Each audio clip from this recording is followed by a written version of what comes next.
Today I'm going to be showing you how to add some non-destructive lens flare in Photoshop to bring your photos to that extra level that are going to make them pop. So you ready? Let's go. Alright guys, so this is actually a very simple procedure. It's going to take a couple of seconds in Photoshop and it's going to bring your photos to a whole different level. The only thing that is very important to know is that you cannot apply this effect for every single photo. For this effect to look very real, all we need is a light source all throughout the photo.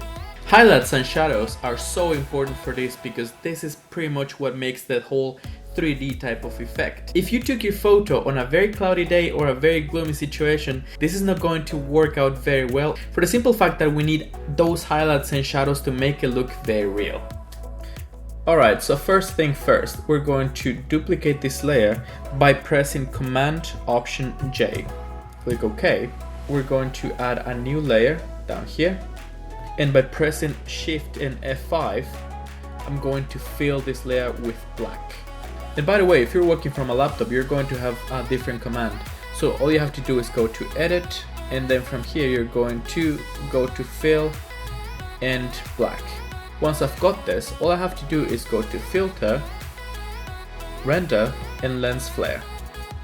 In my case, I want to add the lens flare where the window is, which should be somewhere around here.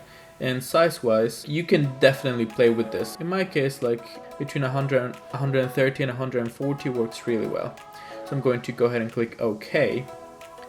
And for this to look a little bit more realistic, I'm going to add a different filter. Now let's go to Filter. From here, select Blur and Gaussian Blur. And voila. If you leave it something like this, it's going to be very obvious. So I like to give it actually quite a lot of blur, and something somewhere around 110 looks really good for me. Terrific. Click OK, and there you go.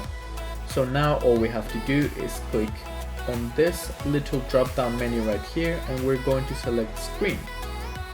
So as you can see, that looks already kind of cool, but it's not exactly in the window area. So it's very simple. I'm just going to make this a little bit smaller.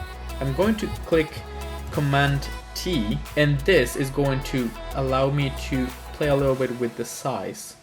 Like I said earlier, you can play with this according to your photo, but I think I really like that. And there you go. That's your effect right there.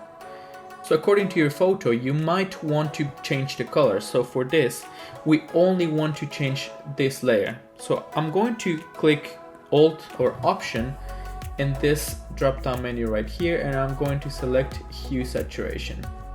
Since I was holding the Option key, I'm going to get this pop-up box, and I'm going to click Use a Previous Layer to create Clipping Mask. Click OK, and now this is going to affect only our lens flare. So I'm going to click on Colorize, and as you can see, you can work just on this. So you can go a little bit like this, you can go crazy, but I kind of like this yellow kind of golden hour type of light. Great. So as you can see, that's the before and that's the after. But of course it's still a little bit too strong for my taste, so I'm going back to our lens flare layer. I'm going to reduce the opacity down to around 70. That looks really cool. And there you go. Just as simple as that, you went from this to this. So I'm pretty happy with the way this particular photo looks. So like I mentioned earlier, it does not work with every single photo. So let's just go through a couple of photos to show you where would this effect work and where it would not work. Alright, so as you can see, I grabbed a folder with all sorts of photos that I took during a trip that I made to Bahrain earlier this year. So let's go through some of the images. This one right here, I added some of this lens flare. As you can see, it's right here, just to accentuate this bit of light. If I was to add something around here, it would not work, for the simple fact that it's just way too dark and it would not look natural at all. And something that really worked for me, and I really like this one right here. As you can see, it does look very natural, and it gives this soft blurriness that I really like about the lens flare effect. So yeah, there you have it. I really hope you give this one a try, because trust me, this is one of those simple techniques that actually brings a lot of life into your images. So yeah, if you like this video, click that like button, subscribe if you haven't, and I will see you on the next video.